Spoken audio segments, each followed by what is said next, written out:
Help me reach 1,000 subscribers. Please, like the video and share your thoughts. In the comments, your feedback helps.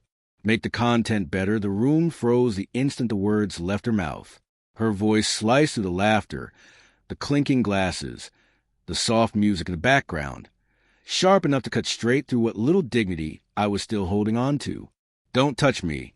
You're disgusting. Every head turned. Some people pause mid-bite, forks suspended. Others stare hard at their drinks as if they'd suddenly become fascinating. But nobody missed it, least of all me. I stood there with my hand still half raised, the ghost of a touch hanging in the air, like my body hadn't caught up to humiliation yet. And Elena, my wife, looked at me with eyes that once held warmth but now carried something colder than anger, disdain. A tiny, embarrassed curve pulled at her lips, the kind of smile you give when you regret the tone but not the message. She stepped back, her wine glass trembling slightly. "Let's not do this here," she muttered through clenched teeth. But the damage was already done. People exchanged glances. A couple quietly slipped out. Someone whispered something that made another person gasp. The party continued. But for me, the night had already detonated. The night that wouldn't end. The drive home was silent. Elena stared out the window the entire time, refusing to look at me. Her perfume filled the car, a scent I used to love but now felt suffocating. When we pulled into the driveway, she finally spoke. "You shouldn't have touched me," she said flatly. "It was just my hand on your waist." I whispered, "You're my wife." She let out a tiny, bitter laugh. "Yeah, your wife." The way she said it crushed something inside my chest. We entered the house like strangers. She walked straight into the guest room and shut the door. The click of the lock echoed down the hallway like a sentence being passed. I lay awake the entire night, staring at the ceiling, her words looping in my mind. "Don't touch me. You're disgusting." Why? Why now? Why like that? But nothing prepared me for morning. The morning reveal. When I got up, the house felt unnaturally still. I found Elena sitting at the kitchen table, hair messy, staring at a cup of untouched coffee. Her eyes were swollen. She didn't look at me when I entered. "Elena, about last night. I'll tell you the truth," she cut in. "But you might wish I hadn't." A knot formed in my gut. She finally met my eyes. "There's someone else." The world caved in. I'd imagined heartbreak before, thought I understood it. But the real thing wasn't imagined pain. It was a slow, deliberate blade twisting inside your chest. I gripped the back of a chair because my knees went weak. "How long?" My voice didn't even sound like mine. She swallowed. 6 months. 6 months. Half a year. Half a year of lies while I made her breakfast, filled her mug in the mornings, planned our anniversary trip she suddenly didn't have time for. Half a year of late nights, supposedly spent at work. Pieces clicked together. An awful puzzle I never wanted to solve. "What's his name?" I asked. She hesitated. The hesitation was already an answer. "Elena, his name." "Mark," she whispered. My chest tightened. Mark. The co-worker she always said was just a friend who makes work more bearable. I let out a hollow laugh. "And calling me disgusting last night, was that for him? Or just to humiliate me for fun?" She winced. "I didn't mean—" "Stop." I cut her off. "Just stop." A heavy silence filled the room.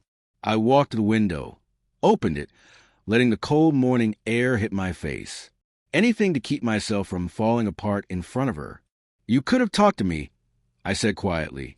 "You could have told me you weren't happy." "I tried," she whispered. "No," I said, shaking my head. "You pulled away." That's not the same thing. The message that shattered everything. I thought I'd reached the bottom. But betrayal usually has another layer. While Elena went to shower, her phone buzzed on the table. One new message. I shouldn't have looked. But I did.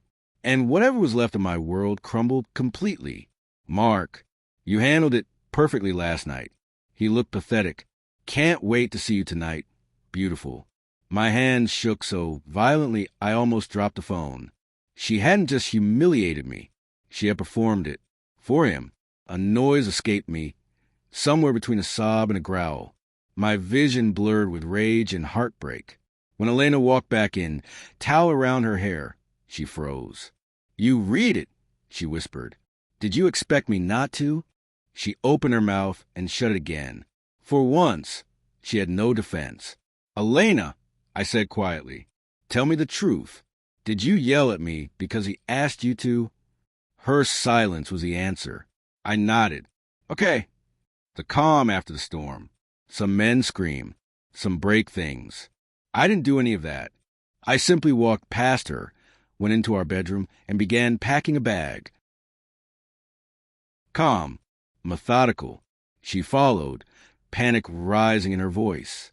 "Daniel, wait. I'm not staying here," I said without looking at her. "Please, please don't do this." "You already did." She grabbed my arm, the same arm she recoiled from the night before. The irony almost made me laugh. "I made a mistake," she whispered through tears. "A horrible mistake." I faced her. "No," I said gently. "A mistake is forgetting an anniversary. A mistake is losing your temper." I pointed at her phone. That was a choice." She broke. Sobs shook her entire body as she collapsed onto the bed.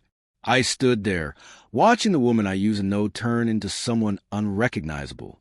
Part of me wanted to comfort her, stroke her hair, tell her it would be okay. But her voice echoed in my mind. "Don't touch me. You're disgusting." So I stepped back, the unexpected visitor. As I reached the front door, someone knocked. I opened it and froze. Mark. He blinked in surprise. "Oh, Daniel." Behind me, I heard Elena gasp. I stared at him with a level of calm I didn't even understand. "You should leave," I said. He smirked. Actually smirked. "Look, man, I know this sucks, but..." I stepped closer, inches from his face. "Say one more word," I whispered, "and the next sound you hear will be your teeth hitting the floor." The smirk vanished. He stepped back. Then again. Then he turned and walked away without another sound. When I closed the door, Elena was trembling. "Did he come here for you?" I asked. She shut her eyes. I told him not to. I swear. I believed her. But it no longer mattered. The final goodbye. I picked up my bag. "Daniel." Her voice was barely a breath. "Please don't leave me. I'll end it. I'll block him. I'll do anything. I still love you." I looked at her for a long, quiet moment. Then I shook my head. "You don't get to break me," I said softly, "and then ask me to save you." Her face collapsed into fresh tears. I walked toward the door. Just before stepping outside, I paused and looked back. "Elena." She lifted her head, eyes full of hope and desperation. "Next time you choose someone over the person who loves you." I let the words hang. "Make sure he's worth what it costs." Her sob followed me out the door. The morning after, I walked down the street as the morning sun rose behind me, warm against my back. For the first time in months, I could breathe. My heart was shattered. My trust was destroyed. My marriage was over. But I was finally free. Free from lies. Free from pretending. Free from being treated like a joke. The sting of betrayal still throbbed inside me. Deep, raw, painful. But beneath it, quiet, faint, almost invisible, was something I never expected to feel at the end of everything. Hope.